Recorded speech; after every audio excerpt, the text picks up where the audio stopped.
नमः स्वच्छंद भैरवाय। व्याप्त चराचर भाव विशेषम चिन्मयम एकम अनंतम अनादिम भैरवनाथमनाथ शरण्यम तन्मय चित्ततया हृदि वन्दे। तन्मयमेतदशेषमिदानीं भाति मम त्वदनुग्रह शक्त्या। त्वं च महेश सदैव ममात्मा स्वात्ममयं मम तेन समस्तम्। स्वात्मनि विश्वगते त्वयि नाथे तेन न संसृति भीति कथास्ति। सत्सप्य दुर्धर दुःख विमोह त्रास विदायिषु कर्मगणेषु। अंतक मां प्रतिमादृशम् एनां क्रोध कराल तमां विनिधीहि। शंकर सेवन चिंतन धीरो भीषण भैरव शक्तिमयोस्मि।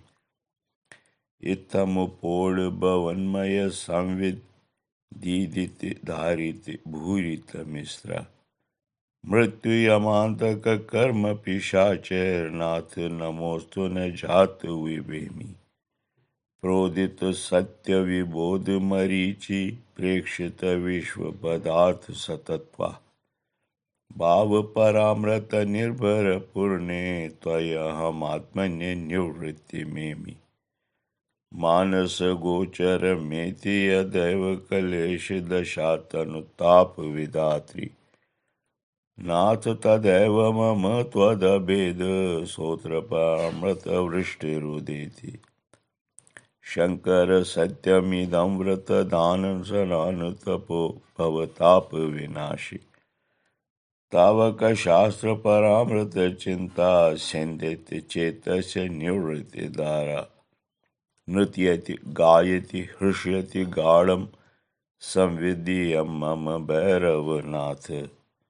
त्वां प्रियामप्सुदर्शनमेकं दुर्लभमन्यजनः समैक्यम्।